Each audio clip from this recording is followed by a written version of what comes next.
सान्द्रनीलाम्बुदाभं जघननिहितपानिं मण्डनं मण्डनानां तरुणतुलसीमालां कन्धरं कञ्जनेत्रं सदयधवलहासं विठ्ठलं चिन्तयामि पांडुरंगा करू प्रसन्न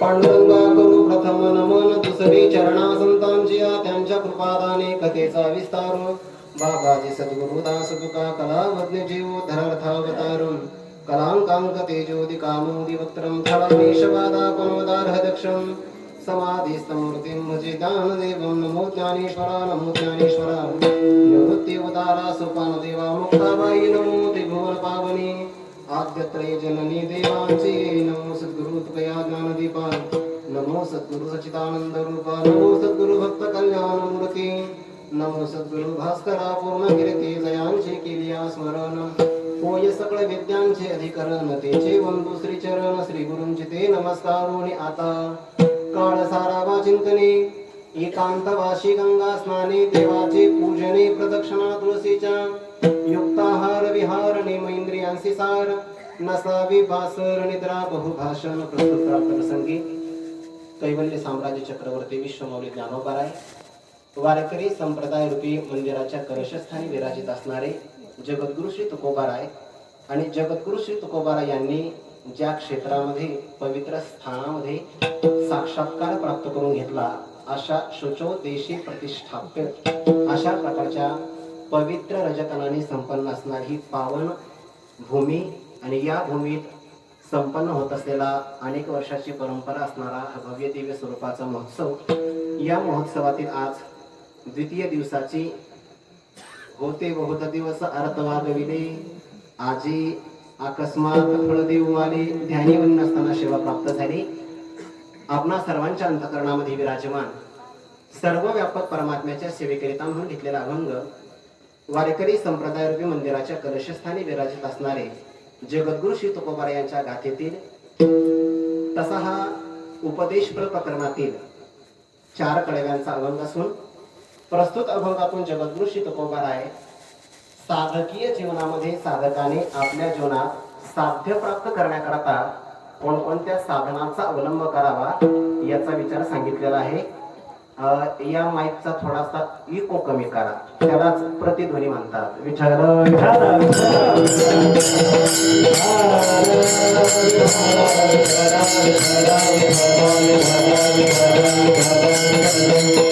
सेवेला प्रारंभ करण्यापूर्वी 2 शब्दाचा परिहार देतो परमार्थिक साधना करत असताना अनेक घटक आपल्याला साधना सहाय्यभूत करत असतात ज्ञानोबाराय म्हणतात एखाद्या व्यक्तीला जर शास्त्राचरण करायचं असेल तर त्याला जे प्रतिबंध येतात त्या प्रतिबंधामध्ये योग्य प्रकारचा देशच मिळत नाही तरी न मिळेची तो देश न व्हेची काळ अवकाश जो करवी शास्त्राभ्यास तो ही दुरी ओजून हेची प्राचीन नेदीची प्रज्ञा संवाहन ऐसे ठेले आपादन शास्त्रांचे जया अभ्यास करण्याकरता ज्या अनेक गोष्टी लागतात तसा अभ्यास करण्याकरता एकच गोष्ट लागते अभ्यास करण्याची वृत्ती सगळ्यात महत्त्वाची ती आहे मुख्य गोष्ट ती बाकीच्या गोष्टी ह्या गौण आहेत विचार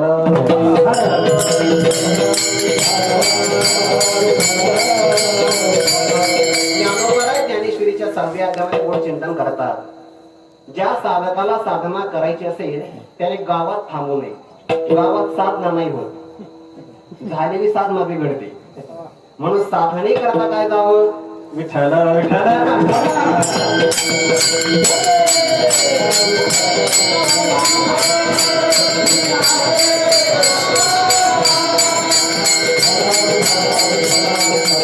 ज्ञानी पुरुषांची लक्षणं सांगत असताना सांगितलं ना अरती जनसंसदी, ते संसद शब्द हा संस्कृत भाषेतला आहे. संसद शब्द कुठे आहे? दिल्लीमध्ये, त्याचं गीतेमध्ये आहे. अरतीही जनसंसदी, सप्तमीचं एक वचन आहे. जनाचा असणारा समूह, या समूहाच्या ठिकाणी त्याची अरती असते. कारण जन परमार्थाच्या गप्पा नाही मारत. सुरुवातीला आपल्याला असं वाटतं शंका समाधान विचारण्याकरता माणूस आला एखादा फारच जिज्ञासू आहे, 2-3 शंका विचारतो आपल्याला आणि नंतर मग त्याची भयानक असणारी सगळी कथा सांगतो. आता अवधारा कथा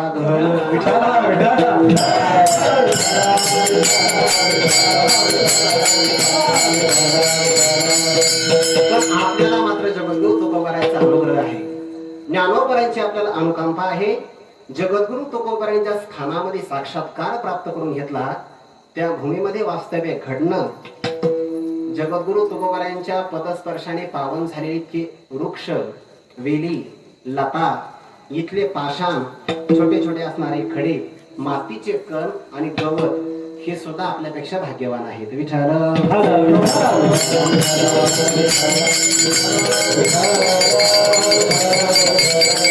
ज्ञानोबा म्हणतात साधना पुढे करावी आणि काही एक पहावे, जे साधकी वसते होवावे आणि जनांचे ने पाय रवे रुळे चिना. ज्या ठिकाणी लोकांचे येण्या जाण्यामध्ये मलिनता येणार नाही आणि साधकांचं वास्तव्य असेल. खरं तर असं आहे, साधक कितीही मोठ्या प्रमाणात असले तरी तो लोकांचा नसतो, कारण तो एकांचा असतो. का? एक विषय तो सकळांचा हरी, या सगळ्यांचा अभ्यास हाच विषय आहे. त्यामुळे इथे अनेक जणांचा समूह जरी असला तरी हा एक प्रकारचा एकांत आहे. अशा एकांत स्थानामध्ये भव्य दिव्य स्वरूपाचा महोत्सव प्रारंभ झालेला आहे. काय इथली जशी वृक्षवेली लता भाग्यवान आहे, तसं या परिसरामधली सगळी पंचक्रोशीतली मंडळी, ही सगळी मंडळी भाग्यवान आहे. का बरं? त्याचं कारण असं आहे, यांच्या अंगामध्ये ज्यांच्या रक्ताचा बिंदू जिवंत रूपाने खेळतो आहे, म्हणजे हे ज्यांचे वारस आहे, अशा प्रकारच्या कोणत्या तरी यांच्या एका पूर्व असणाऱ्या कालीन पूर्वजांनी जगद्गुरु तुकोबारायांचं दर्शन घेतलेलं आहे.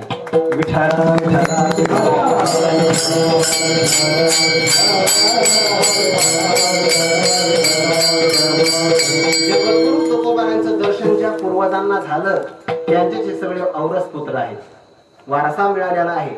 आणि ज्या ती एवढी सगळी मंडळी, मी एक उदाहरण फक्त सांगतो, यातला एकही साधक आणण्याकरता, चांगला ऐका बरं का, एक वेळेस तुम्हाला अमेरिकेचा राष्ट्राध्यक्ष आपल्या घरी आणता येईल, पण ज्ञानोबारायांची ज्ञानेश्वरी, जगद्गुरु तुकोबारायांचा गाथा आणि वारकरी संप्रदायाची साधना प्रणाली जीवन यापन करणारा साधक तरी घरी येणार नाही.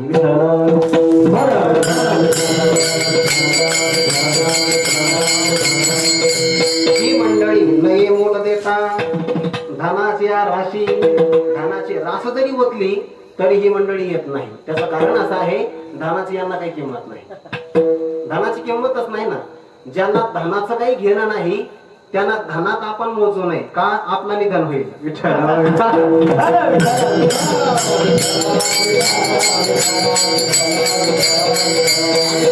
ज्यांच्या आर्थिक सहकार्याने, पारमार्थिक सद्भावनेतून हा भव्य दिव्य स्वरूपाचा महोत्सव या ठिकाणी साजरा होत आहे.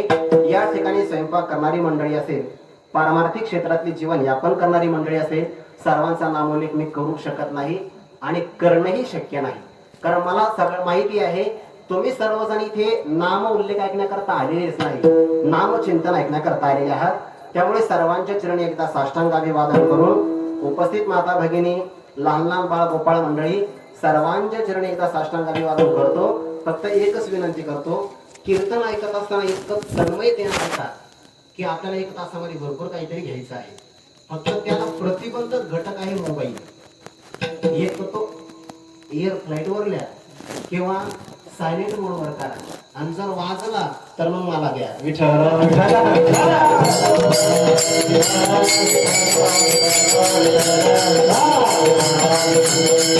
आता वाजू देणार नाही मंडळी, महाराजांना विनाकारण दक्षिणा द्यावं लागेल ना.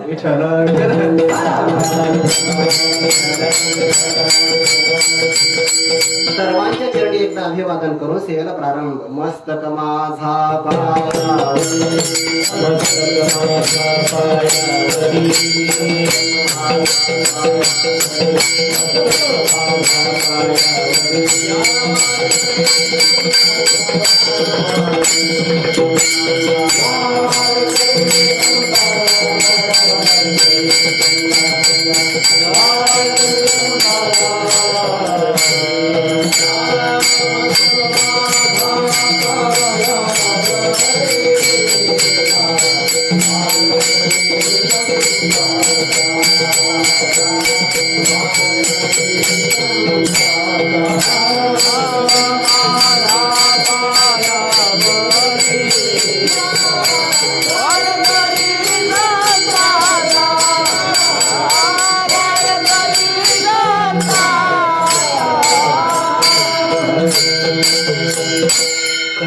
क्षेत्रामध्ये अभ्यास करण्याचं, वास्तव्य करण्याचं पुण्य माझ्या पदरी नव्हतं. मला ते शक्य झालं नाही. परंतु गुरुवर्य मारुती बाबा आपलं सर्वांचं आदराचं स्थान. बाबांच्या बाबतीमध्ये आपण काय बोलावं. बाबा ज्या ठिकाणी वास्तव्य करतात आणि बाबांची सेवा करणारे सीताराम महाराज यांच्या माध्यमातून आज हा योग आलेला आहे. ज्यांनी ज्यांनी बाबांची सेवा केली असेल, ज्यांनी बाबांचं दर्शन घेतलं असेल, ज्यांनी बाबांची शब्द ऐकली असतील, वचन ऐकली असतील, ते सगळी भाग्यवान मंडळी. त्यांनाही अभिवादन करतो. सेवेला प्रारंभ करतो. काळ सारावा चिंतने एकांतवाशी गंगा स्नाने देवाचे पूजने प्रदक्षिणा तुळशीच्या. जगद्गुरु तुकोबारायांचा अभंग आहे. संत जीवन हे विशिष्ट कार्य करता या जगामध्ये अवतीर्ण झालेलं असतं. संतांची काही प्रयोजन आहे अवताराची. त्यापैकी संत वेदशास्त्राने जो मार्ग सांगितला त्या मार्गाचा उपदेशही करतात आणि संत स्वतः आचरणही करतात. पण चांगलं ऐका, एखाद्या चांगल्या गोष्टीचं प्रतिपादन करणं, उपदेश करणं याचा प्रभाव कमी असतो आणि आचरणाचा प्रभाव मात्र अत्यधिक असतो. अत्यधिक. हा आचरणाचा प्रभाव ज्यांच्यावर पडतो अशी मंडळी कदाचित कमी असतील, परंतु तो असणारा प्रभाव मात्र चिरस्थायी स्वरूपाचा असतो. म्हणून बोलिले जे ऋषी साच भावे वर्ताया. संत आले आहेत कशा करता. ऋषींनी जो मार्ग आपल्याला सांगितलेला आहे, झाडू संतांचे मार्ग. ऋषींनी जो मार्ग सांगितला त्या मार्गाचं शुद्ध स्वरूप समाजाला दाखवतात आणि स्वतःही ते आचरण करतात. हे आचरण करत असताना संत साध्याला प्राप्त करतात आणि साध्याला प्राप्त केल्यानंतर जे जे प्रतिबंध आपल्याला येतात त्या प्रतिबंधाचंही स्वरूप सांगतात आणि साध्य प्राप्तीकरिता केली जाणारी साधनाही सांगतात. चांगला आहे का. मनुष्य हे एक विशेष प्रकारचं साधन आहे. जगामध्ये कोणतीही वस्तू निरर्थक कधीच निर्माण होत नाही. कोणतीच नाही बरं का. प्रत्येक वस्तूला काही ना काही किंमत आहे. माणसं म्हणतात त्याला काहीच किंमत नाही. असं कसं काय. त्याला काहीच किंमत नाही, हीच त्याची किंमत.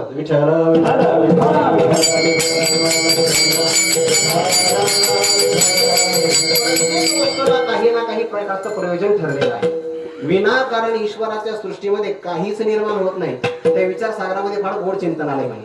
भगवंताने हे डास माशा कशा काय निर्माण केल्या म्हणे. यांचं काय प्रयोजन आहे. दुसऱ्यांना चावणं हेच त्यांचं प्रयोजन आहे. हे त्यांच्या जीवनाचं उद्दिष्ट आहे. तात्पर्य जगामध्ये एकही वस्तू निरर्थक कधी निर्माण होत नाही. 84 लाख देहापैकी सर्वात महत्वाचा असणारा नरदेह प्राप्त झाला. या देहाचं काहीतरी विशिष्ट प्रयोजन असलं पाहिजे.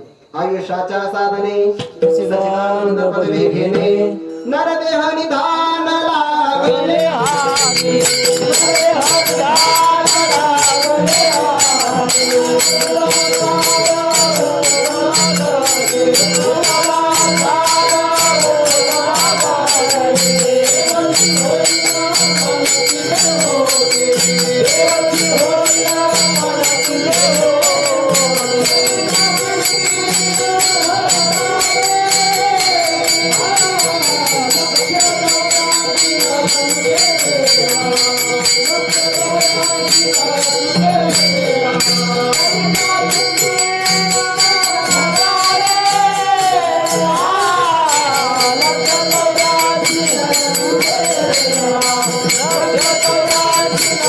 Yeah. नरदेहाला तुकोबारा विधान म्हणतात. नरदेह निधान लागले हाती. कसं काय लागलं सांगता येत नाही, पण हे निधान आपल्या हाताला प्राप्त झालं. कसं काय? जसा टाव काय आपल्या टाळीमध्ये कावळा सापडावा असं झालं म्हणे. हे नरदेह निधान लागले हाती. उत्तम सार उत्तम गती. जर या देहात आपण ठरवलं देवची होईन म्हणती ते होती, तरी का जिद्दीन धरावे. पण ऐका, या देहात हे देह साधन आहे आणि या देहाची प्राप्ती काय आहे? देवची होईन. म्हणजे साधन आहे नरदेह आणि साध्य आहे भगवंताची प्राप्ती. पण आपल्याला साध्य माहिती झालं, साधनही आपल्या जवळ आहे, भागत नाही, मध्यंतरी साधना करावी लागते. कल्पना करा, आपल्याकडे 4 चाकी गाडी आहे, आपल्याकडे म्हणजे नाही अजून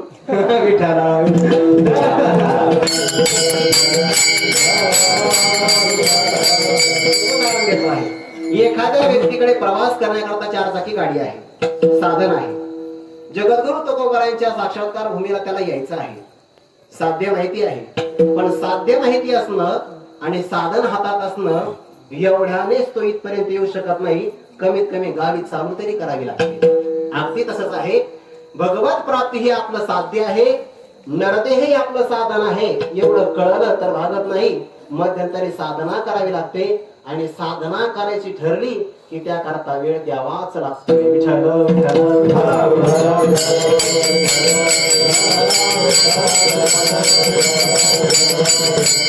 आपल्याला प्राप्त झालेलं आयुष्य यावर पहिला हक्क आपला आहे. काही मंडळी असं म्हणतील आम्हाला जगाचं चांगलं करायचंय, अगोदर आपलं करा. सगळ्यात महत्वाचं आत्मनोमोक्षार्थ. आणि मग उरलं तर जगत हितायच. पहिल्यांदा आपल्याला जे आयुष्य प्राप्त झालं, आपल्याला जो वेळ मिळाला, तो वेळ मनुष्याने स्वतःला घडविण्याकरता खर्च करावा. आणि मग जर उरलं आयुष्य तर मग आपण जगाच्या कल्याणाचा विचार करू शकतो. जर आपण आपलं कल्याण नाही केलं, जगाच्या कल्याणाचा विचार केला, तर जगामध्ये संख्या फार मोठी आहे. 750 कोटी लोक आहेत सध्याला जगामध्ये. सर्वांचं कल्याण करता करता आपली भिवंडी होईल आणि आपलं कधी होईल? होणार नाही. याचा अर्थ आपल्या आयुष्यावर पहिला आपला हक्क आहे. म्हणून मनुष्याने आपला एक क्षण न क्षण सत्कारणामध्ये खर्च केला पाहिजे. विठ्ठल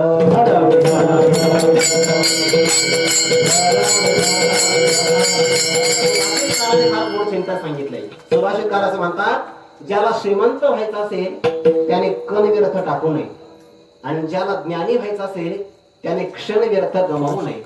प्रत्येक क्षणामध्ये मनुष्याने विद्या संपादन करावी आणि प्रत्येक कण साठवावा, म्हणजे मनुष्य श्रीमंत होईल.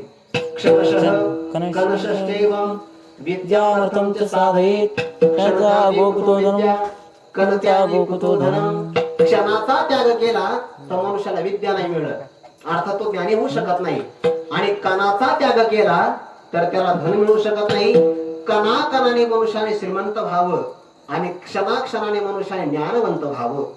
क्षण व्यर्थ गेला, पश्चाताप वाटला पाहिजे. विठ्ठल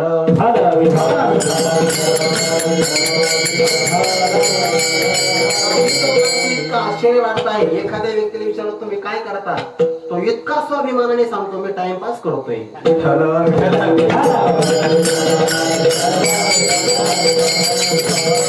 त्याला मनुष्य देहाची किंमत कळाली नाही आणि वेळेची किंमत कळाली नाही. शास्त्रकारांनी आणखी गोड चिंतन केलं. या जगामध्ये आयुष्य सर्वांनाच मिळतं, पण 2 माणसं मात्र अशी आहे, एक आयुष्याचा उपयोग चांगला करतो आणि एक आयुष्याचा उपयोग करत नाही. आयुष्यच निरर्थक जातं. कसं काय जातं? बुद्धिमान मनुष्य काय करतो? 3 गोष्टी करतो आणि अज्ञानी मनुष्य सुद्धा 3च गोष्टी करतो. या 3 गोष्टी तो आपलं आयुष्य व्यर्थ करतो. शहाणा मनुष्य काय करतो?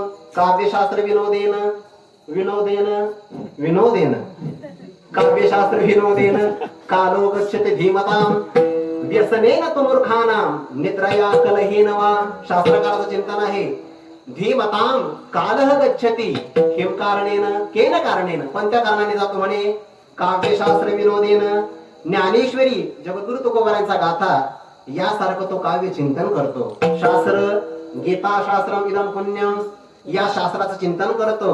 किंवा विनोदेन, विनोद म्हणजे आनंद, चांगले बरं का नावाप्रमाणे. विठ्ठल विठ्ठल.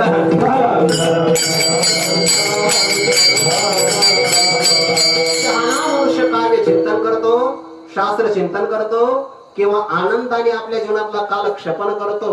आणि मूर्ख माणसं काय करतात? व्यसनेन. मूर्ख माणसं व्यसन करतात, निद्रया झोपा घेतात, कलहे नवा किंवा भांडणं करतात. म्हणजे एकतर मूर्ख माणसं भांडणं करतात कोणाशी ना कोणाशी तरी, किंवा व्यसन करतात. अहो म्हणे तो व्यसनही करत नाही सध्याला आणि भांडणही करत नाही, नक्की झोपला असला पाहिजे.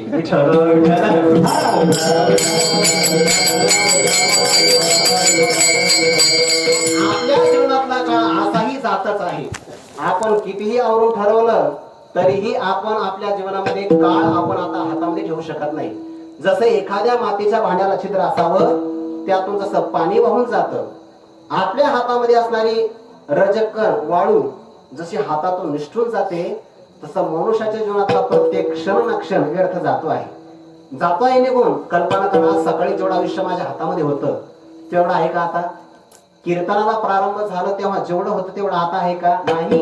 आता जे मी वाक्य बोलतो आहे ते वाक्य संपल्यानंतर तेवढं आयुष्य माझ्या हातात राहणार आहे का? वर्तमान म्हणेपर्यंत वर्तमान काळ भूतकाळात जमा होतोय. विठ्ठल विठ्ठल.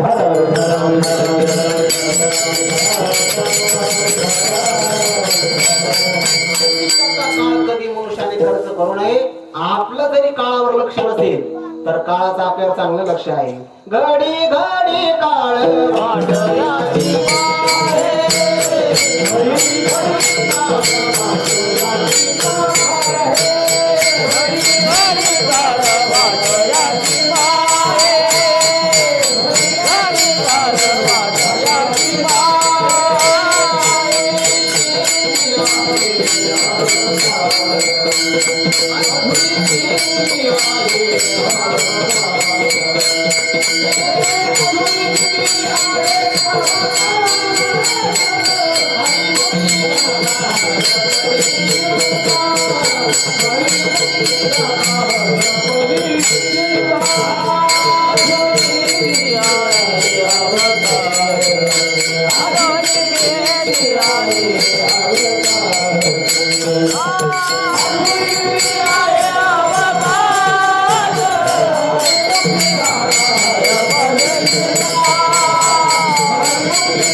घडी घडी काळ वाटयाची बाहे.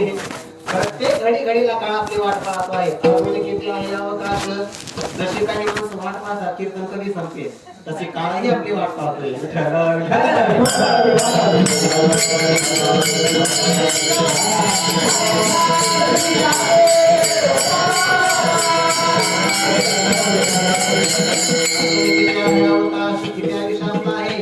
काळ आपला त्रास करत आहे.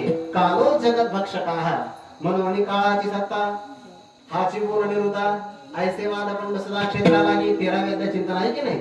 पाहे पाके वडा पसरला असे चवडा करून या माझे वडा आकार गज. या सगळ्या जगावर काळाची सत्ता आहे. काळ म्हणजे आयुष्य आपलं जातच आहे. काही साधकांनी विचारलं, महाराज जगद्गुरु तुकोबार आहे, आम्हाला भगवंताच्या प्राप्तीची इच्छा आहे. सगळ्यांना नसते बरं का, कारण मनुष्यामध्ये 4 प्रकार केले जातात. विषयी नाही पामर, विषयी, जिज्ञासा आणि मुक्त. मुक्ताला गरज नाही कारण तो मुक्तच आहे.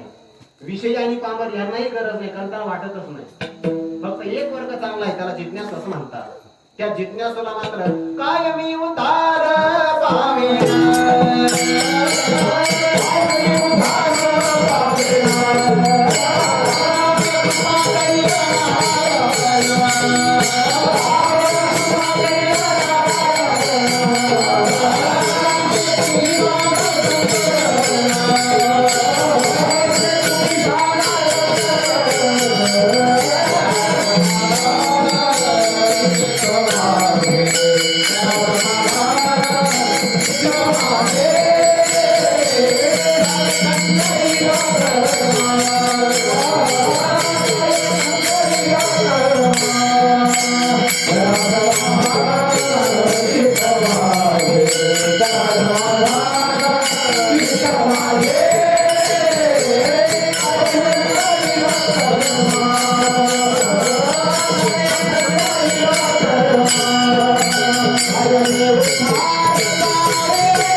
प्रकारची अपेक्षा ज्याची असते त्यालाच जिज्ञासू असं म्हणतात आणि तो जिज्ञासू भगवत प्राप्तीचा उपाय संतांना विचारू शकतो. अशा एका साधकांनी महाराजांना विचारलं, जगद्गुरु तुकोबाराय, भगवंताच्या प्राप्तीची अपेक्षा आहे, आम्हाला देव दुर्लभ नरदेह प्राप्त झाला, आयुष्यही बऱ्या प्रकारचा आमच्या हातामध्ये आहे, खरंच भगवंताची आपल्याला कृपा आहे बरं का.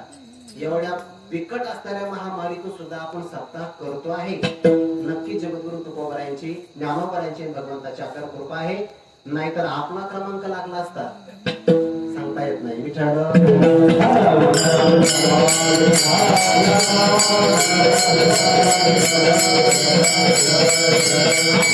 आमच्या हातामध्ये आहे, मग आमचं आयुष्य सरकतच आहे ना, संपतच चालला आहे. मग आमचं आयुष्य जर आता सरकतच आहे, संपत चालला आहे, तर जीवनातला काळ आम्ही कशा प्रकारचा सारावा, कसा सारावा, काळ सारावा चिंतने, काळ सारावा चिंतने,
तुकोबाराय 5 पद्धतीने चिंता सांगता बरं का. चांगला आहे का.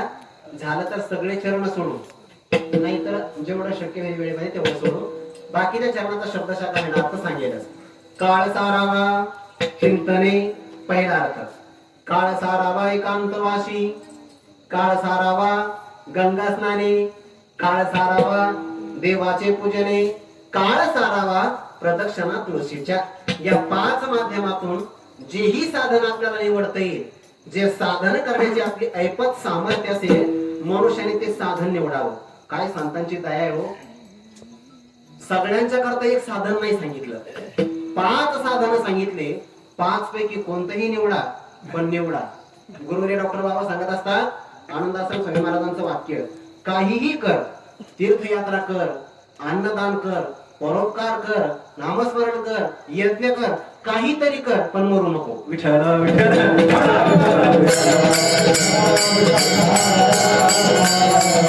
या 5 साधनांपैकी आपल्याला जे साधन योग्य वाटेल ते आपण केलं पाहिजे. शब्दशः आता सांगून मी पुढे जातो आहे. पहिलं साधन सांगितलं आहे काळ सारावा चिंतने. जगद्गुरु तुकोबाराय चिंतनाला पहिल्यांदा प्राधान्य देतात, कारण चिंतनच मनुष्याने केलं पाहिजे. शंकराचार्यांनी विवेक चूडामणी नावाच्या ग्रंथामध्ये सांगितलं आहे चिंतन कसं करावं. अनात्मचिंतनम त्यक्त्वा कश्मलं दुःख कारणं, चिंतय आत्मानं अनंत रूपम यन्मुक्ती कारणं. मनुष्याने काय करावं. अनात्मचिंतनम त्यक्त्वा, जगाच्या चिंतनाचा विचार करू नये. का बरं. कश्मलं दुःख कारणं, जे अत्यंत वाईट दुःखाला कारण आहे त्याचं चिंतन करू नका. मग काय करावं. चिंतय आत्मानं आनंद रूपम यन्मुक्ती कारणं, जे आपल्या आनंद स्वरूपाला कारण आहे अशा आत्मस्वरूपाचं चिंतन करावं. दुःख बांधवडी आहे हा संसार, त्याचं चिंतन चिंतन करू नका. सुख व पैसा कोण सांगा त्याचं चिंतन करा. विठ्ठल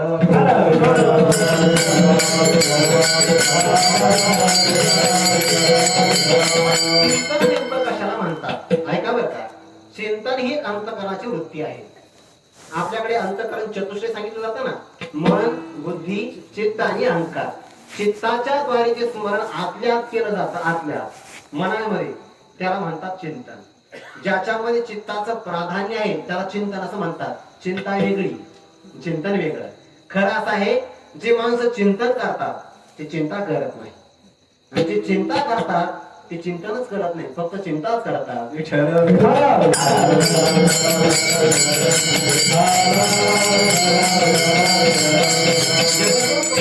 पुढे चिंतन आहे. बैसोनी निष्ठळ करी त्याचे ध्यान, देईल तो अन्न वस्त्र दाता, देईल तो अन्न वस्त्र दाता, काय आम्हा करणे आधी कसा तुम्ही. काय करायचं आम्हाला? का बरं चिंता नाही करत? चिंतन करणारी माणसं कधीच चिंता करत नाही. खरं असं आहे, आपण फक्त चिंतन करावं, मग तुझी चिंता त्याचे सर्व.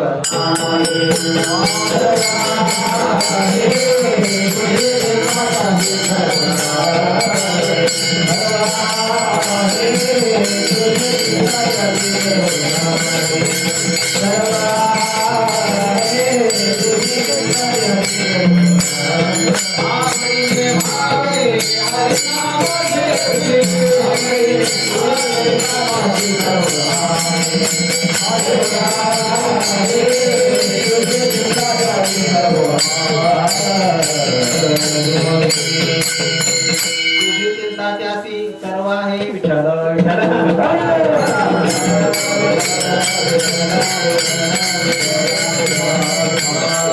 सांगतो मला, जगद्गुरु तुकोबाराचं दर्शन आम्ही या हरिपाठाच्या अगोदर करून आलो.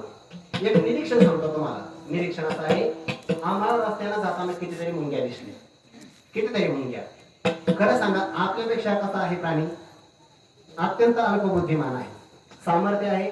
बरं, मुंगीचा असं आहे बघा, मुंगीला दात आहे, चावते ना, तिला जीभ आहे, साखर गोड आहे, कळते तिला, बरोबर आहे की नाही? बरं, असं म्हणतात की मुंगीला नाक पण आहे ना. तुम्ही शेंगदाणे ठेवा, साखर ठेवा, शेंगदाणेकडे जाते ती, सुगंधाचं ज्ञान आहे तिला. बरं, चढून जाते म्हणजे हातपाय पण आहे. एवढा सूक्ष्म भगवंताने जीव तयार केला, पण त्याला सुद्धा बरोबर वेळेत काय ना काय खायला मिळतच. त्या मुंग्याच्या दातामध्ये सुद्धा आम्हाला गवताचे असणारे बीज दिसले येता जाताना. हे एक चिंतन आहे.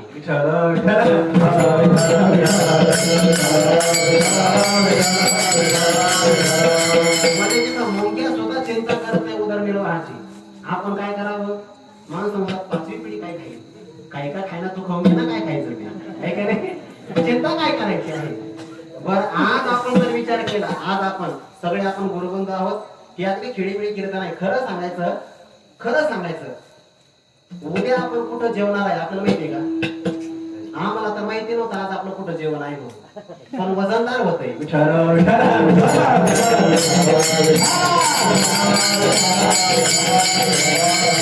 मला सकाळपर्यंत म्हणजे दुपारपर्यंत माहिती नव्हतं की आपलं जेवण इथं आहे, पण दाणे दाणे बिले काय आपण अनुभव घेतोय त्याचा. म्हणून चिंता करू नये मनुष्याने. चिंता करणारे माणसं मूर्ख असतात. खरं चिंतन करावं, चिंता परमात्मा करत असतो. एक महाभारतातला प्रसंग सांगतो, या अनुरूप आहे. महाभारत युद्धामध्ये प्रसंग असा झाला, हे पांडव कुणाला ऐकत नाही. दुर्योधनाने आचार्यांना सांगितलं, द्रोणाचार्यांना, भीष्माचार्य शरपंजरी पडले आहेत आणि पांडवांच्या पक्षातला एकही महारथी मरत नाही. द्रोणाचार्याला खवळ जातो, जरी गुरु होता तरी. हे दुर्योधन खतरनाक व्यक्ती आहे बघा. त्याने तर पहिल्याच अध्यायामध्ये सांगितलं, देख देख जो का तुम्ही शिष्य आपला विदेशी वसवता केला, तेने हा सैन्य शब्द पाखरीला. देख देख काय शब्द आहे, आचार्य पहा तुमचा शिष्य, असं तो म्हणतोय. देख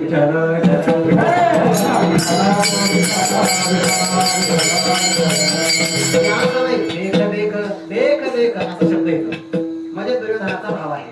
द्रोणाचार्य सांगितलं, काळजी करू नका, चक्रव्यूहाची मी रचना करतो. फक्त चक्रव्यूहात प्रवेश कसा करावा, बाहेर कसं पडावं अर्जुनाला माहिती.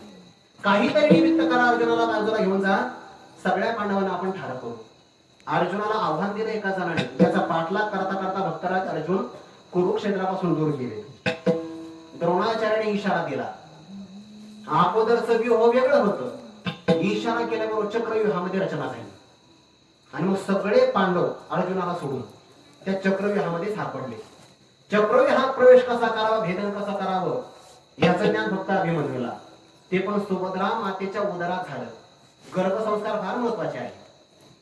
कारण असं आहे शास्त्र की आईच्या उदरामध्ये असणारा गर्भ आणि शक्यतो वयाच्या 5व्या वर्षापासून तर 12व्या वर्षापर्यंत जे मुलावर संस्कार केले जातात ना, ते संस्कार कधीच विसरत नाही, डिलीट होत नाही. म्हणून लाड करू नका मुलांचे जास्त. शास्त्राचं वचन सांगतोय, लालयेत पंचवर्षांनी दशवर्षांनी ताडयेत प्राप्ते तू 16 वर्षे पुत्रे मित्रवत आचरेत. एवढं सुभाषित जरी घेऊन गेले तर भरपूर झालं. घेऊन गेले म्हणजे मनात ठेवून जा. लालयेत पंचवर्षांनी, मुलांचा लाड फक्त 5 वर्ष करायचा, जे पाहिजे ते द्या. पुढची 10 वर्ष दशवर्षांनी ताडयेत, मुलगा रेषेत राहायला पाहिजे 10वी पर्यंत. किती झाले वर्ष आता? 15 झाले ना. आता मुलगा गेला 16व्या वर्षात म्हणजे 10वीला. प्राप्ते तू 16 वर्षे, मुलगा एकदा 16व्या वर्षात गेला, मुलगा मुलगा म्हणून बघू नका, मित्र म्हणून पहा. आपल्याला ते जमत नाही म्हणून मुलं त्यांच्या मनात आपल्याला काही सांगत नाही, मित्रांना सांगतात आणि मग बातमी टीव्हीला येते, त्यावेळी आपल्याला कळतं आपला मुलगा आहे म्हणून.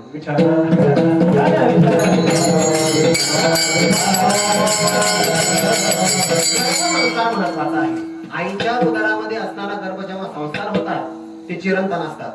म्हणून माता भगिनी जेव्हा गर्भवती अवस्थेमध्ये असतात तेव्हा त्यांनी जगद्गुरुचा गाथा वाचन केलं पाहिजे, ज्ञानेश्वरीचं वाचन केलं पाहिजे, भगवद्गीता वाचली पाहिजे, त्यांनी टीव्ही पाहिली नाही पाहिजे.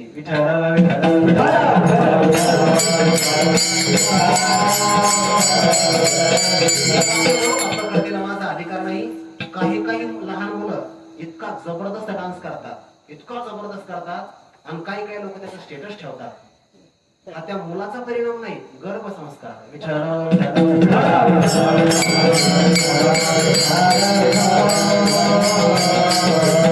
मुलं जर वीर छत्रपती शिवाजी महाराजांप्रमाणे निर्माण व्हायचे असतील तर संस्कार गर्भात तसेच दिले पाहिजे. फार महत्वाचं आहे. आपण आपल्या संस्कृतीपासून बाजूला चाललो आणि म्हणून आपली अवनती आहे.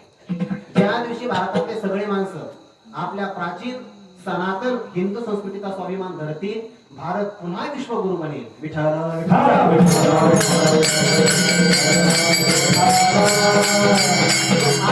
चक्रव्यूहाचं भेदन करण्याकरता गेला. हे विस्तार असा होता, मी काय करू चिंता नाही. चक्रव्यूहाचं भेदन केले, पण ते भेदन करताना बाहेर येण्याचा मार्ग माहिती नाही आणि त्या चक्रव्यूहामध्ये अभिमन्यूचा वध झाला, पण तो मात्र अधर्म मार्गाने. खरं तर असं आहे, कुणाचा वध करावा माहिती का? शास्त्रामध्ये चिंतनालय स्मृती शास्त्रामध्ये युद्ध करत असताना जर त्याच्या मस्तकावर मुकुट नसेल मारता येत नाही, कवच नसेल मारता येत नाही, हातात शस्त्र नसेल मारता येत नाही, थकलेला असेल मारता येत नाही, शरण आला असेल मारता येत नाही, जमिनीवर पडला असेल मारता येत नाही. अभिमन्यू तो थकला होता, हातात शस्त्र नाही, मस्तकावर मुकुट नाही, शिरस्त्राण नाही, कवच नाही, थोडक्यात बुलेट प्रूफ जॅकेट नाही, नाही कोणत्या प्रकारचं. पण 6 जणांनी मिळून मारलंय. नुसतं मारलं नाही, लपता प्रहार केला जयद्रथांनी. ते सगळं पांडवांनी बघितलंय. 14 जणांनी नाराज झाले, वाचू शकले नाही. सायंकाळी युद्ध जेव्हा संपूर्ण शिबिरामध्ये आले तर ते भगवंताने काय केलं, रथाची घोडी सोडली, त्यांच्या जखमा व्यवस्थित केल्या. अर्जुनाची घोडी दुतली अनंते.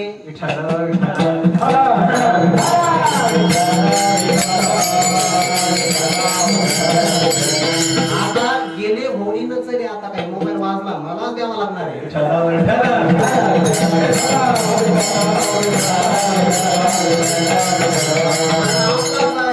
प्राण जाय परवचन जाय.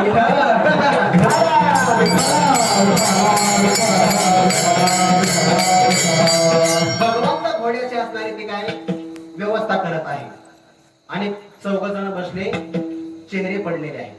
तुमच्या सगळ्यांचे प्रसंग आहे पण त्यात तिथला प्रसंग सांगतो. शिबिरामध्ये सगळ्यांचे चेहरे पडले. अर्जुनाने प्रवेश केला, चिंताक्रांत झाले. विचारला, दादा काय झालं? क्षमा कर म्हणे आम्हाला. झालं नेमकं काय, तुझ्या मुलालाही वाचू शकला नाही. 4 जण आहेत, पण अर्जुन आम्हाला क्षमा कर, एकुलत्याही मुलाला नाही वाचू शकलो. काय झालं, असा असा प्रसंग घडला. अरे अभिमन्यू वीरगतीला प्राप्त झाला याचं मला दुःख वाटत नाही, पण जयद्रथाने लत्ता प्रहार केला ना, प्रेताला मृतदेहाला वाईट वाटलंय. अर्जुनाने मागचा पुढचा विचार केला नाही. भगवंत आले नव्हते अजून शिबिरामध्ये, लगेच प्रतिज्ञा केली, उद्या सूर्यास्तापर्यंत एकतर जयद्रथाचा शिरच्छेद होईल, नाहीतर हा अर्जुन अग्निकाष्ठ भक्षण करेल. आणि मग भगवंताने प्रवेश केला. भगवंताची एंट्री थोडी उशिरा झाली, जशी कधी कधी काही श्रोत्यांची कीर्तनात उशिरा होते तशी.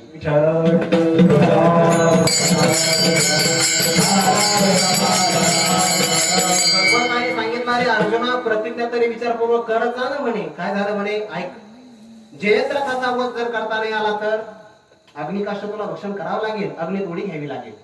बरं म्हणे, जयद्रथाचा यदा कदाचित वध केला, शिरच्छेद झाला, तर जयद्रथाच्या बापाने तपश्चर्या केली आहे, त्याचं वृत्तक्षेत्र नाव, आणि त्याने असं वरदान मागून घेतलं आहे, माझ्या मुलाचं मस्तक जमिनीवर पाडण्याकरता जो कारण ठरेल, म्हणजे ज्याच्यामुळे हे मस्तक पडेल त्याच्याही मस्तकाचे 100 तुकडे. म्हणजे अर्जुना तू जर बाण मारला तर काय होईल, मस्तक पाडण्याकरता तू कारण ठरेल, तुझ्या मस्तकाचे 100 तुकडे. बरं नाही केलं तर तू खरं बोलणार आहे, तो का असं थोडी ते माझ्यासारखा मी शस्त्र हातात धारण करणार नाही, नाला प्रसंग घेतला जातात टाक, असं थोडी तुझं आहे. भक्तराज आहे, विष्णूपणा केला खरा, धनुधरा ऋषीने. त्यामुळे अर्जुना दोन्हीकडेही मरण आहे. अर्जुनाने सांगितलं मला माहिती नाही, उद्या जे व्हायचं ते होईल, मी चिंता नाही करणार. भगवंताला म्हटलं, अरे बापरे, प्रसंग एवढा वाका आहे. आणि भगवंत सगळं झाल्यानंतर रात्री 12 वाजता गेले. ज्या माणसाला आपला मृत्यू दिसतो आहे ना, त्याला झोप येत नसते. चांगला आहे का बरं का, ज्याला मृत्यू दिसतो, ज्यांचा अपघात भयानक झाला, थोड्यात वाचले, ते माणसं नंतर खूप सावध होतात, खूप सावध. ते मृत्यू दिसणार आहे आपला. मग अर्जुन नेमकं काय करत आहे शिबिरामध्ये, भगवंत रात्री 12 वाजता गेले बघायला. महाराज भक्तराज अर्जुन गाढ झोपलेले, गाढ. काय काय किती गाढ झोपले, काही काही भक्त कीर्तनात तसे झोपतात. आणि म्हणजे मी विनोदा करता नाही सांगत, खरं असंच आहे. बाहेर तुम्ही किती पैसा खर्च करा, कीर्तनाची झोप येते ना, ती कुठंच येत नाही. आणि कीर्तनातल्या झोपेला झोप म्हणायची नाही, समाधी म्हणायचं.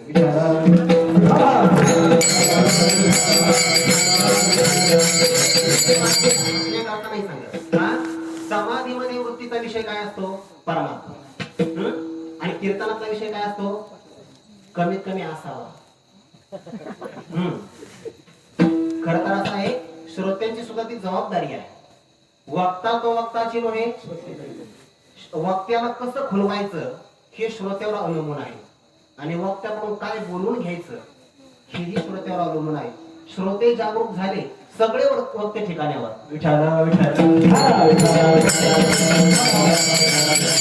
हे व्यासपीठ काही टाइमपास नाही, इथं संत विचाराचं प्रबोधन झालं पाहिजे, हे महत्वाचं आहे. काय सांगत होतो मी, नाही नाही, झोप झोप झोप कशी लागली, तुम्ही झोपले काय.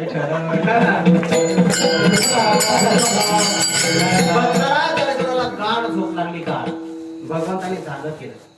अरे अर्जुना, उद्या मरण्याचा प्रसंग आहे तुझ्यावर, कुशाल गाढ झोपला. एक वाक्य सांगतोय. भक्तराज अर्जुनाने सांगितलं, देवा खरं सांगू का, मी का गाढ झोपलो, कारण तू जागा आहे म्हणून. ज्याचा परमात्मा जागा असेल त्या भक्ताने गाढ झोपलंच पाहिजे, कारण तुला चिंता करावी लागणार आहे. तुझी चिंता त्याशी सर्व आहे.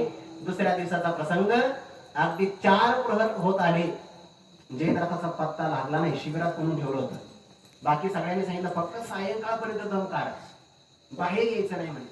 एकदा अर्जुनाने अग्निकाष्ठ भक्षण केलं की मग तो फटाके वाजवले तरी आम्ही काय म्हणणार नाही. कौरवाने सांगितलंय, पण त्याला दम नाही घेणार. भगवंताच्या लक्षात आलं, जयद्रथ काही बाहेर येत नाही, लपून ठेवलेला आहे. भगवंताने सुदर्शन चक्र आड लावलं, सूर्यास्त झाला, असा भाग झाला. अर्जुनाला सांगितलं, काय पाहतोय माझ्याकडे, चल अग्निकाष्ठ भक्षण कर. सरम रचलंय, अग्नी लावला, प्रदक्षिणा करण्याकरता जाणार. देवाने सांगितलं, अर्जुना अरे वीर आहेस तो, असं जायचं नाही. शहाण्या पुरुषाने आपले वस्त्र, आपले शस्त्र आपल्या हातात ठेवले पाहिजे. आपण बाहेर गेल्यानंतर म्हणून गणगोळे आहे का म्हणून.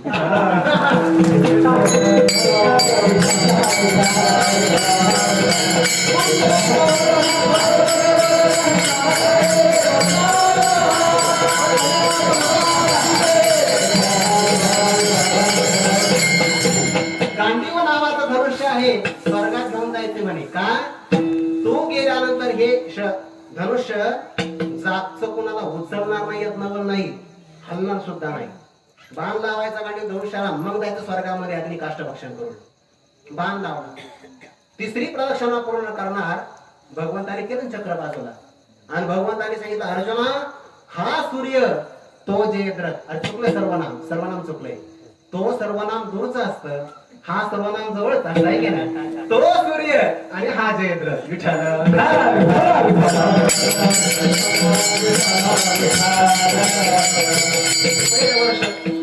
पहिल्या वर्षातलं व्याकरण आहे हे सर्वनाम सगळीकडे संत वाङ्मय कायमच उपयोगाला येत आहे अभ्यास तरी बाहेर जात नाही संस्थेचा तो म्हणजे सूर्य आणि हा जयद्रथ असा बाण मारायचा की या जयद्रथाचं मस्तक तपश्चर्या करत असताना वृद्ध क्षत्राच्या त्याच्या बापाच्या हातात जाऊन पडलं पाहिजे तसाच बाण मारला महाराज बाण मारल्याबरोबर मस्तक उडालं बाणही त्याच्यासोबत लक्ष भेदली आहे वरी बाण धारीची तववरी दुसरा मोबाईल आला माझ्याकडे आता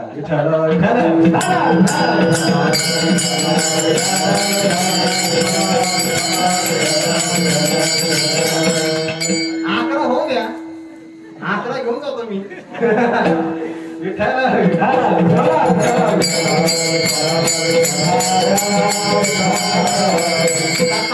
मारला ते वृद्ध क्षत्र तपश्चर्या करत होते तपश्चर्या करता करता तिसरा तपश्चर्या करता तिसरा आला मोबाईल हातात नाही का ते वृद्ध क्षत्राच्या हातामध्ये मस्तक पडलं त्याने बघितलं आपल्याच मुलाचं आहे घाबरला आणि हात बाजूला झाले मस्तक जमिनीवर पडलं वरदान काय होतं माझ्या मुलाचं मस्तक जमिनीवर पाडण्याकरता जो कारण धरे त्याच्याही मस्तकाचे 100 तुकडे कोणाचे झाले त्याच्याच बापाचे याला म्हणतात मुलाकडून बापाचा काटा विठ्ठल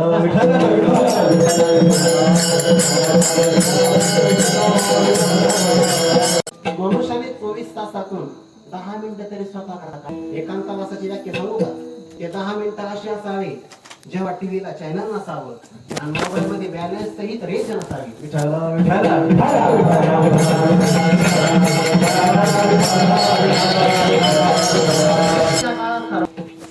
काय म्हणजे मानव गरज लागणार आहे सध्या पुढे चालू कारण इतके वर्ष आहारी गेली यंत्रा घेतली यंत्र आपल्या करता आहेत आपण यंत्र करता नाही त्याच्याकडे लक्ष देऊ नका ते लहान मुलाकडे लक्ष देऊ नका लक्ष माझ्याकडे कारण त्यांचा स्वभाव आहे लहान मुलं आपण त्यांच्याकरता लहान होऊ नका ते कीर्तनात आले ना हे फार मोठे उपकार आहे ते कमीत कमी विठ्ठल विठ्ठल त्यांच्या कानाला तरी पडेल आणि विठ्ठल विठ्ठल हे नाम अमृत आहे कानात गेलं भविष्यात हृदयात परिवर्तन करेल बसू द्या यापेक्षा त्याने टीव्ही पाहिली असते मला बघत जा विठ्ठल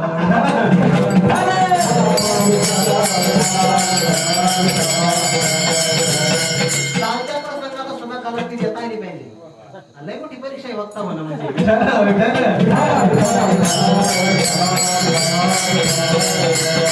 एकाग्रतामध्ये तर कीर्तन करावंच लागतंय पण आपल्याकडे भक्तराज अर्जुनाचं उदाहरण आहे गीता कुठं ऐकली कुरुक्षेत्रावर युद्ध चालू असताना बाणवरी धनुर्धर मग तेवढ्या प्रसंगात जर ते गीता ऐकू शकतात तर तेवढ्या प्रसंगात ज्ञानेश्वर कीर्तन नाही का करणार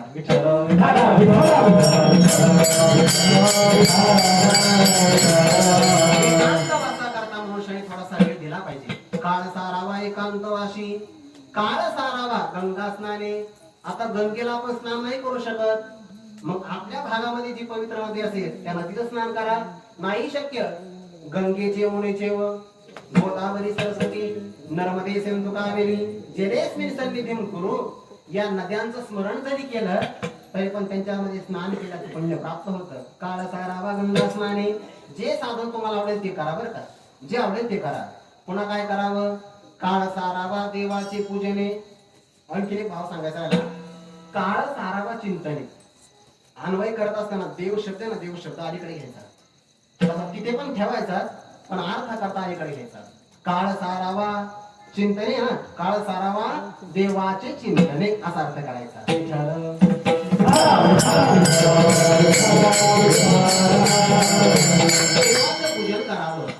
देवाचं पूजन हे आपल्या हाताचं भूषण आहे. संतांचं पूजन करणं हाताचं भूषण आहे. कंकण हाताचं भूषण नाही. संतांचं पूजन आणि देवाचं पूजन हस्तस्य भूषणम किंवा दान करणं हे आपल्या हाताचं भूषण आहे. म्हणून देवाचे पूजने नाही शक्य तर मग एक काम करा, प्रदक्षिणा तुळशीच्या प्रदक्षिणा, दक्षिणा शब्द नाही बरं का तिथे, प्रदक्षिणा दक्षिणा घेतलं तर मग काय होईल, प्रदक्षिणा दक्षिणा विठ्ठल विठ्ठल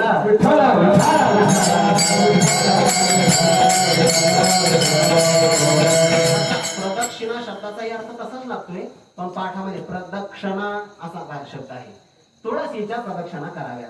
आपल्याकडे दोन वृक्षांच्या प्रदक्षिणा महत्वाच्या आहे. एक पिंपळाच्या, ज्ञानोबरांच्या मातोश्रींनी केल्या की नाही सुवर्ण पिंपळाच्या प्रदक्षिणा, 1.25 लाख प्रदक्षिणा केल्या. स्त्रियांच्या जीवनामध्ये सुवर्णाची सेवा, अश्वत्थाची म्हणजे पिंपळाची सेवा करणं महत्वाचं आहे, केलं पाहिजे. एक प्रयोग सांगतो मी, ऐकलेला आहे म्हणून करून बघा, त्याचा साईड इफेक्ट काही नाही. विठ्ठल विठ्ठल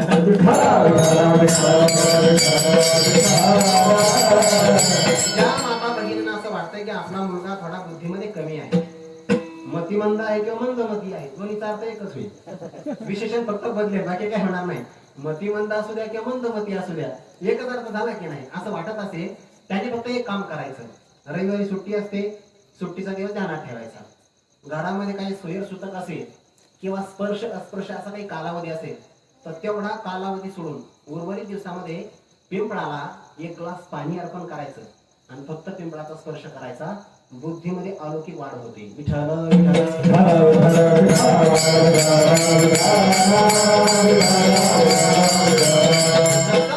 अश्वत्थाची सेवा महत्वाची आहे, तसं प्रदक्षिणा तुळशीच्या सुद्धा महत्वाच्या आहे. ते भागवतामध्ये असं चिंतन आले बरं का, 4 गोष्टी समान आहे म्हणतात. 4 नितीन असं केलं, 4 गोष्टी समान आहे. काय काय आहे? उक्तम भागवतम नित्यम, कृतम च हरिचिंतनम, तुलसी पोषणम चैव, धेनुनाम सेवनम समम. या 4 गोष्टी सारख्या सांगितल्या म्हणे. कोणत्या? उक्तम भागवतम नित्यम, जे भागवत नावाचा ग्रंथ आहे त्याचं नित्य पारायण करणं ही एक गोष्ट. कृतम च हरिचिंतनम, हरीचं चिंतन करणं दुसरी गोष्ट. तुलसी पोषणम, तुळशीचं पोषण करणं म्हणजे तुळशीचा बगीचा तयार करणं, पाणी अर्पण करणं. आणि धेनुनाम सेवनम समम, गायीची सेवा करणं. या 4ही गोष्टी समान फल देणाऱ्या आहेत. म्हणून आपण तुळशीचं पोषणही केलं पाहिजे, प्रदक्षिणा केल्या पाहिजे. एक घडलेली घटना सांगतो. खरं तर असं आहे, ज्यांना हिंदू संस्कृतीचा वारसा आहे ना, त्यांच्या गळ्यामध्ये तुळशीची माळ असलीच पाहिजे. जर माळ नसेल त्याच्याकडे लायसन नाही. मग विठ्ठल विठ्ठल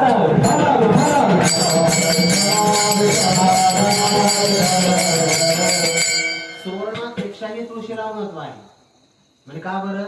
तुळशीची माळ आपल्या सोबत येते, काढून घेत नाही कोणी. सोनं माणसाला रडतातही सोन्याच्या नावानं, तेवढं कानातलं तरी ठेवा ना.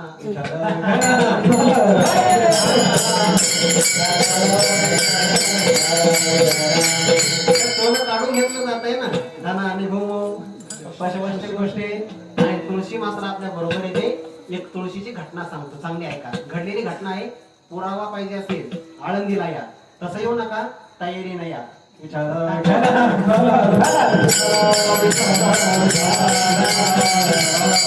तुम्ही जेवायला या असं मी म्हटलो नाही, असा हात केला म्हणजे पंक्तीच्या निमित्ताने या.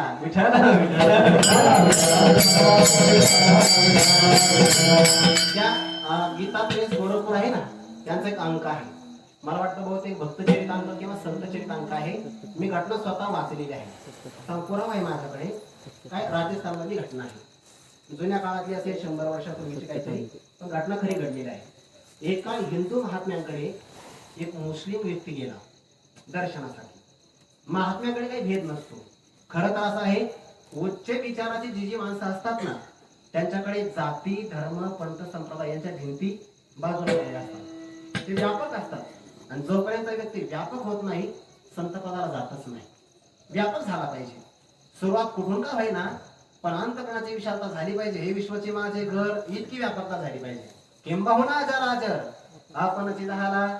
आणि मग ते हिंदू महात्म्याकडे जेव्हा मुस्लिम व्यक्ती दर्शनाला आला, असा वाकला खाली. वाकल्याबरोबर त्याच्या गळ्यातून तुळशीची माळ बाहेर आली. कोणाच्या? मुस्लिम व्यक्तीच्या. त्या हिंदू महात्म्याने विचारलं, का हो म्हणे, तुमच्या धर्मामध्ये तुळशीला महत्व नाही.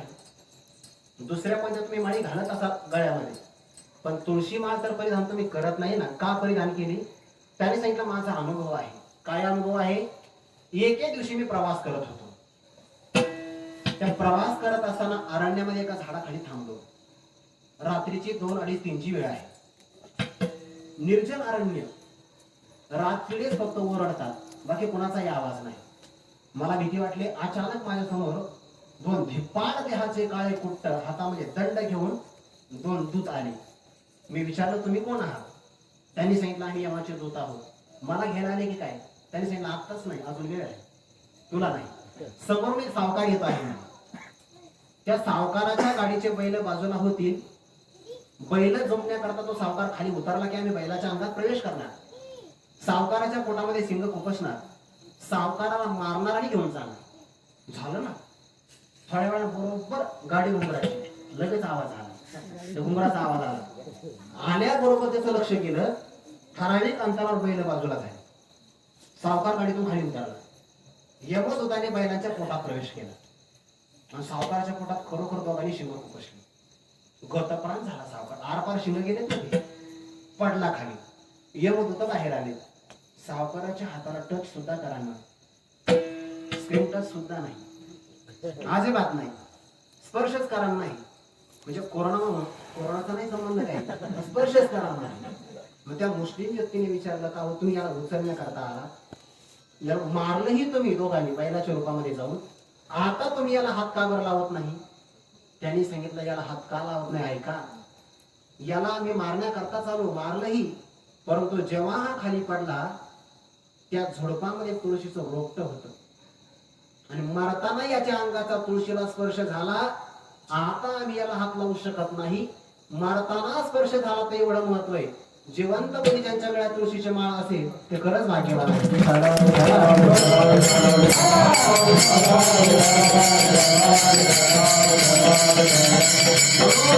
प्रदक्षिणा तुळशीच्या, तोपर्यंत आपण मार्केट नाही.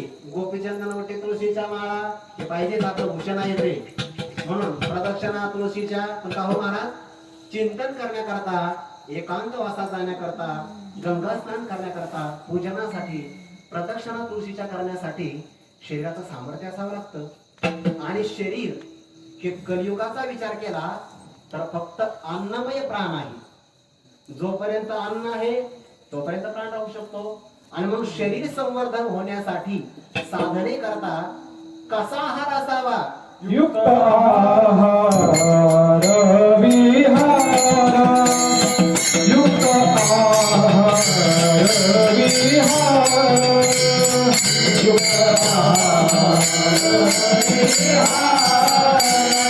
युक्त आहार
आपला आहार ऐका बर का, आपला आहार आपल्या देशानुसार असावा.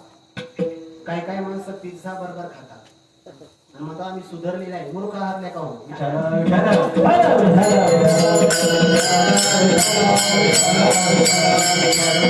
पिझ्झा बर्गर तयार करणं विदेशातली एक अपरिहार्य गोष्ट आहे. तिथे अन्न पदार्थ बर्फामुळे पिकत नाही त्याच्यामुळे त्यांना ते अन्न सडवून तयार करावं लागते आणि आपली माणसं ऑर्डर करतात वा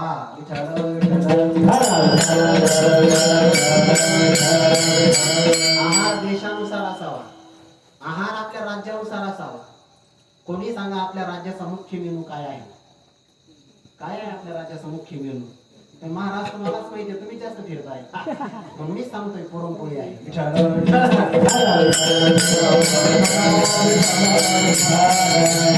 राजस्थानातला आहार आपल्याकडे चालणार नाही तिथलं वातावरण वेगळं आहे दक्षिण भारतातला आहार आपल्याकडे चालणार नाही महाराष्ट्रातलं वातावरण वेगळं आहे मकरवस्त गेलं ना नागपूर पासून आपलं वातावरण वेगळं आहे देशानुसार राज्यानुसार आपल्या भौगोलिक परिस्थितीनुसार आपला आहार असावा सगळ्यात महत्वाचं शाकाहार असावा सगळ्यात महत्वाचं आहे जसा आहार घेतो तसं मनुष्याचं मन बनतं तुम्ही जर पशु पक्ष्यांचा आहार सेवन केला तर मुलं काही स्वामी विवेकानंद नाही होणार ते मग मुर्गा होतील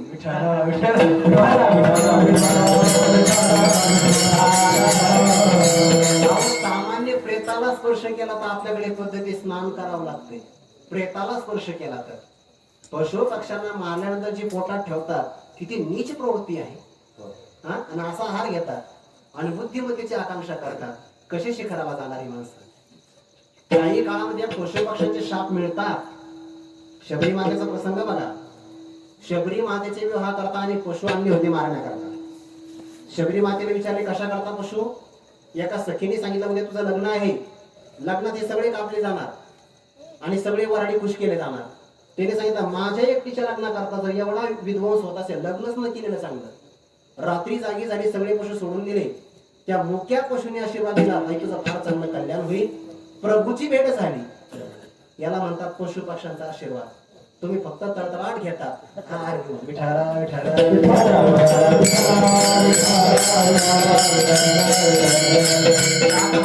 शाकाहार महत्वाचा आहे मग तो आहार किती असावा हो प्रत्येकाच्या आहार ठरलंय बरं का माझी बरोबरी तुम्ही करू नका म्हणजे मी फार जेवतो असा अर्थ नाही प्रत्येक व्यक्तीचं प्रमाण ठरलं आहे आहार इतका असावा चांगला आहे का आपला प्राण आहे ना प्राण या प्राणाला जर तुम्ही अत्यधिक आहार दिला तर त्याला तो झेपत नाही थोडक्यात जड आहार दिला जड म्हणजे 1 किलो श्रीखंड जड आहे की नाही हा जांबू 1.5 किलो आज होते वाटतं दुपारी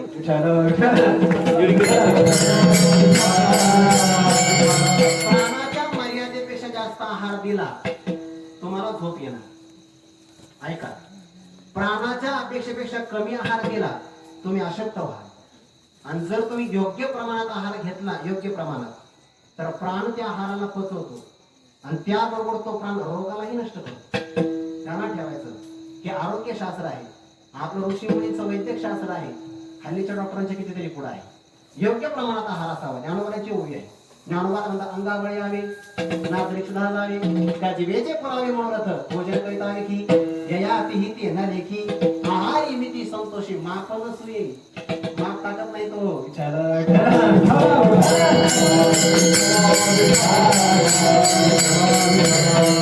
आहारावर सांगण्यासारखं खूप आहे जास्त मी सांगत नाही 2-3 गोष्टी सांगतो सुरुवात कशी करावी तुम्हाला जर करता आलं ना मी या प्रयोगाचा अनुभव घेतो बरं का सध्या म्हणजे जवळपास आषाढ श्रावण भाद्रपद अश्विन कार्तिक मार्गशीर्ष अर्धा झाला की नाही 6 आणि 7 6 महिने पूर्ण होऊन गेले मी फक्त 2च वेळा जेवतोय एकदा सकाळी आणि संध्याकाळी सूर्यास्ताच्या अगोदर 2च वेळा मी त्याचा परिणाम अनुभवतो आहे इतकं खास आरोग्य राहतंय सकाळी मला अजिबात कंटाळा येत नाही उठण्याकडे अजिबात आळस येत नाही अगदी अलार्म लागण्याच्या अगोदर मी उठतोय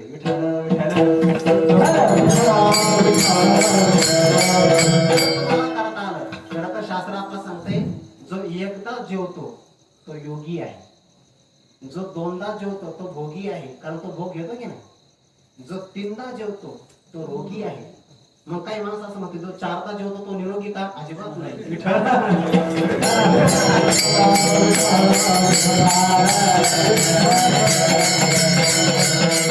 2 वेळा जेवण फार महत्वाचं आहे नाही शक्य झालं 3 वेळा तरी पण सूर्यास्ताच्या नंतर जेवण जितकं उशिरा असेल तितकं हानिकारक आहे नंतर सूर्य अस्त गेला अग्नी बंद होतो पोटातला जठर अग्नी मंद झालेला अग्नी अन्न पचू शकत नाही. सध्याचे बरेचसे माणसं उशिरा जेवतात आणि भरपट जेवतात रात्री. परिणाम असा होतो ते अन्न सडतं. सडलेला अन्नाचा आम तयार होतो. ते काही पोटव्यवस्थित साफ होत नाही. तो तयार झालेला आम रक्तात जातो. रक्तवाहिनीला करता प्रतिबंध निर्माण करतो. आणि रक्तवाहिन्या करता जर रक्त वाहण्याकरता मार्गिका जर रुंद नसेल, ती जर अरुंद झाली तर त्याचा पहिला ठोका म्हणजे हृदयाचा झटका.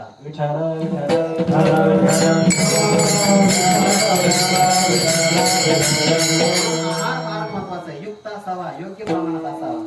किती आता आणखी 2-3 गोष्टी सांगतोय. सांगण्यासारखं खूप आहे. आहार विहार या शब्दाला आणखी पुढचे सगळे वेळही आपला जाऊ शकतो. पण सांगतो महत्वाचा आहे. हा अभंग बोललो तर पुढच्या वर्षी पुन्हा घेऊ. इच्छा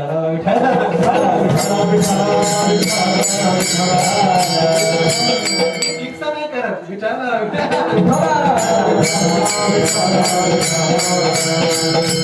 आपण हे करू शकता. एका दिशा आल्यानंतर काही कठीण नाही. पण महत्वाचं सांगतोय, सकाळी आपली सुरुवात पाण्यापासून झाली पाहिजे. सकाळी तुम्ही उठला की तंबाखू आणि गुटखा खाणारे हा प्रयोग करू नका. कारण त्यांच्या तोंडात अगोदरच विष असते. सकाळी उठल्याबरोबर दात घासायचे नाही, तोंड धुवायचं नाही. 2 ग्लास 1.5 ग्लास किंवा कमीत कमी 1 ग्लास कोमट पाणी प्या. या आपल्या मुखामध्ये एक लाख ग्रंथी आहे. 24 तास लाळ निर्माण होते. लाळ इतकी महत्वाची आहे. जखम झाल्यानंतर कोणताही प्राणी दवाखान्यात जात नाही. पहिले आपली लाळ लावतो.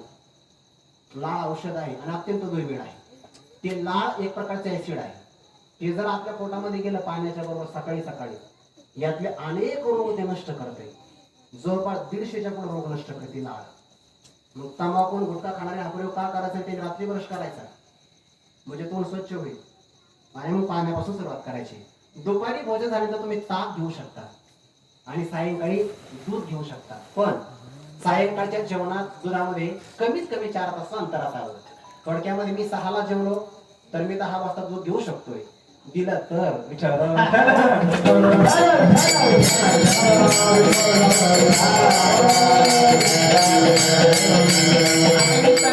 विस्ताराची अपेक्षा करू नका. 4 गोष्टी सांगतो आता. 4च गोष्टी. 4 गोष्टी अशा आहे. जेवणाच्या संबंधाने 4 गोष्टी. जेवण केल्यानंतर तुम्ही जर जाग्यावरच बसला, ऐका बरं का, काही माणसं जागेवर हात धुतात, उठत सुद्धा नाही. जेवण केल्यानंतर जागेवर जर बसलात तुम्ही स्थूल व्हाल, वजन वाढणार तुमचं. जेवण केल्यानंतर तुम्ही झोपलात लगेच तुम्ही रोगी होणार. दुसरी गोष्ट, जेवण केल्यानंतर लगेच पळाले तर मृत्यू जवळ येणार. आणि जेवण केल्यानंतर जर 100 पावले चालले तर तुमचं आयुष्य वाढणार. ठरवा काय करायचंय.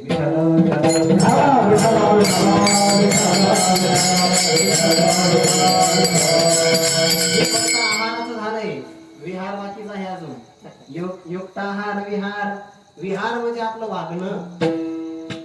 विशेष रीतीने आपलं वागणं फार महत्वाचं आहे. वागणं कसं असावं?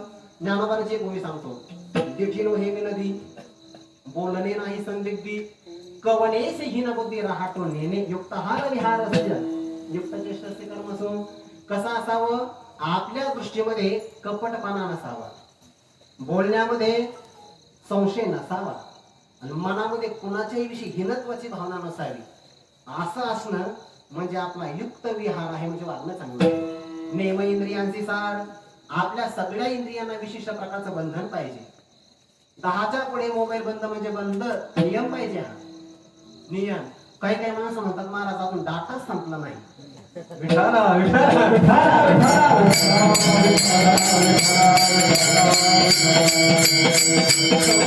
कंपनीला जेवढा डाटा दिला तेवढा संपल्याशिवाय माणसाला कृतार्थ झाल्यासारखं वाटत नाही. ते म्हणतात 12 वाजेपर्यंत डाटा कम्प्लीट करायचा. कशाला कंपनीला फायदा होऊ द्यायचा? झोपत नाही माणसाशी. वा रे वा, काय आहे नियम. तसं नसावं. झोपणं आणि जागणं योग्य असावं. नेम इंद्रियांचे सार. अरे जे बोलायचं नाही ते बोलायचंच नाही. जे पाहायचं नाही ते डोळ्याने पाहायचं नाही. जे कानाने ऐकायचं नाही. न पाहणे ते तिची गाडी, नाही कणे ते कानाची वाडी, आवाज ते काळीची कची गा. याला म्हणतात नेम इंद्रियांचे सार. नसावी बासर निद्रा. निद्रेचे विशेषण आहे बासर. बासर म्हणजे व्यर्थ निद्रा नसावी. याचा अर्थ सार्थक असावी. सामान्यपणे लहान मुलं आणि जी थकलेली माणसं आहेत यांना 8 तास झोप असावी. ज्यांचं बुद्धिमत्तेचं काम आहे त्यांना 7 तास झोप असावी. म्हणजे सामान्य आहे बाकीचे त्यांना 6 तास झोप असावी. याच्या व्यतिरिक्त झोप असेल तर ती व्यर्थ निद्रा आहे. शहाण्या मनुष्याने खरं दिवसा झोपूच नाही. आणि जर असं वाटलं की आता जेवण खूपच झालंय आता झोपायचं आहे तर मग डाव्या अंगावर त्याला वामकुक्षी म्हणतात, फक्त 20 मिनिटं झोपायला शास्त्र परवानगी देतं. कारण तुम्ही डाव्या अंगावर झोपलात तर तुमचा उजवा श्वास चालू होतो आणि उजवा श्वास चालू झाला जेवण लवकर पचतंय.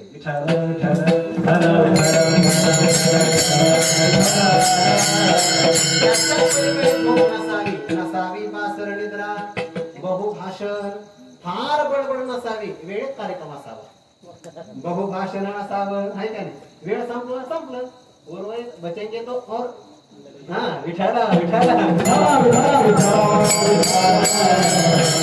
भाषण नसावं. काही माणसांना बोलण्याची एवढी सवय असते, एवढी सवय असते, एक व्यक्ती भेटला त्याला बोर करतात, दुसरा भेटला त्याला बोर करतात, नाहीच कोणी भेटलं कंपनीला फोन लावतात.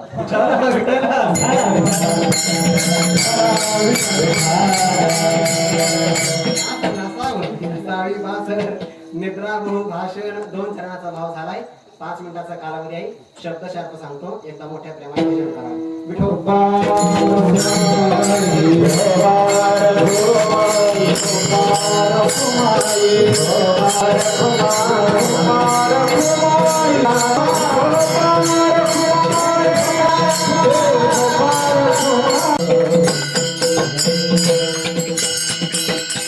परमार्थ महाधन जोडी देवाचे चरण भावया जतन हे उपाय लाभाचे.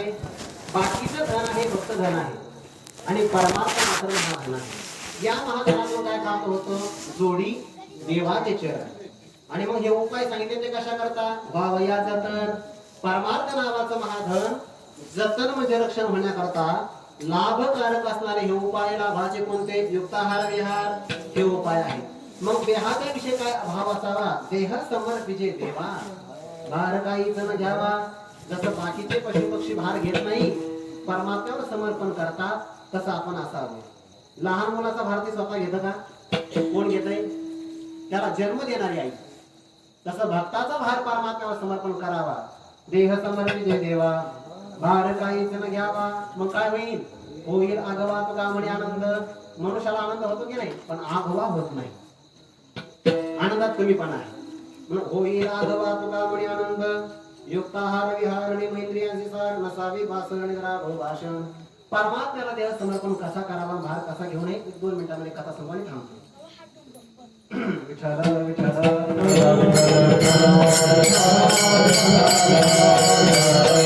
श्रीमंत माणसाला काळजी लागली. त्याने सांगितलं, महाराज साधू महात्म्याकडे गेला, माझ्याकडे संपत्ती फार मोठी आहे. असं नाही बरं का, संपत्तीवान माणसाला दुःख नाही असं नाही. संपत्तीच्या अभावी जे दुःख असतं ते नसतं, पण बाकीचं फार असतं. गरीबाला जे दुःख आहे ते दुःख श्रीमंताला नाही का? दुःखच नाही, दुःख आहे ना. चिंता असते, काळजी असते, काय काय असते. दुःख सर्वांनाच आहे. जो देखील सगळे सगळे दुःखी आहे. चिंता आहे म्हणे महाराज मला. काय झालं? माझी पत्नी, 4 मुलं 4 सुना, त्यांची 2 मुलं, हा सगळा परिवार 5 पिढ्यापर्यंत बसून खाल्लेली संपत्ती आहे. सावित्री काय खाईल? चिंता. काय खाईल? लागली काळजी. महात्म्याने सांगितले उपाय सांगतो. दररोज दुपारी 12 वाजता एका महात्म्याला जेवण घालायचं, नित्यनियम करायचा. काही दिवसांनी चिंता संपून जाईल. नित्यनियम सुरू केला. 11:15 वाजता दरवाजामध्ये यायचं, महात्म्याची वाट बघायची. वारकरी वैष्णव भक्त कोणी आला का जेवण घालायचं. त्याचं जेवण झालं की आपण जेवायचं. 2-3 महिन्याचा कालावधी निघून गेला. चातुर्मास संपला, मार्गशीर्ष महिना सुरू झाला. दशमी, एकादशी, द्वादशीचा पर्व काळ. द्वादशी आली. द्वादशी वारकरी कधी सोडतात? सूर्याचं पहिलं किरण पडलं पृथ्वीवर की द्वादशी सोडतात. नियमच आहे. सगळे महात्मे जेवले द्वादशीला. 12 वाजता एकही महात्मा शिल्लक नाही. याचा नित्यनेम बुडण्याची शक्यता. दरवाजा तो भरायला 12, 12:30, पावणे 1 वाजत आला. महात्माच भेटेना. काय करावं?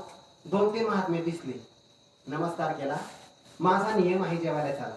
त्यांनी सांगितलं नाही ना, आम्ही जेवलेलो आहोत. एकदा जेवल्यानंतर परत जेवणं दोष आहे, जेवणार नाही आहे. पाठीमागे महात्मा आहे, तो जेवला की नाही आम्हाला माहिती नाही, त्याच्या मस्तीत राहतो, त्याला तुम्ही विनंती करा. तो महात्मा असोयसा कोठे आठवची नाही, आपल्या छंदात चालला होता, वजनात आलाय महात्मा. नमस्कार केला. महात्मा जेवायला चला म्हणे. मी जेवढे द्वादशी सोडली, मी येणार नाही म्हणे. मग एक काम करा, कमीत कमी चटाईवर बसा ताटाला हात लावा, ताट उष्ट होईल. माझा नियम चांगला आहे म्हणजे अजिबात लावणार नाही. त्या सावकाराने सांगितलं महात्मा दक्षिणा घ्या पण जेवा. त्यांनी सांगितलं दक्षिणा दे पण जेवण नाही. नाही तसं नाही म्हटला.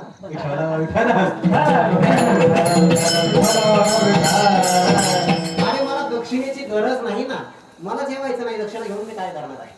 महात्मा काही करा पण जेवा. अरे माझं आता भागलंय, मी जेवणार नाही. एक काम करा ना, सायंकाळच्या हे अन्न घेऊन जा, गरम गरम तयार केलंय. आणि हिंदीमध्ये सायंकाळाला शाम असं म्हणतात. त्याने सांगितलं महात्मन ये खाना आपके लिए शाम का भोजन है, शाम का, सायंकाळसाठी घेऊन जा. महात्म्याने उत्तर दिलं, अरे शाम का, शाम देखेगा. विठाल विठाल.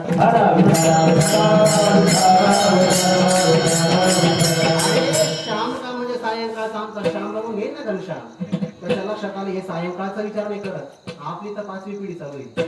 देह समर्पिते देव बाहेर काहीच न घ्यावा, होईल आगावा तुका म्हणे आनंद. युक्ताहार विहार नेमेंद्रियांचे सारण असा विभात निद्रा भाऊ भाषण. वेळ माझा संपलेला आहे. झालेली सेवा जगदीश उपकार आहे, विष्णू ज्ञानोबार आहे. सद्गुरू जोग महाराज, गुरुवारी मारुती बाबा, गुरुवारी डॉक्टर बाबा असतील, राऊत बाबा असतील, गुरुवारी शास्त्री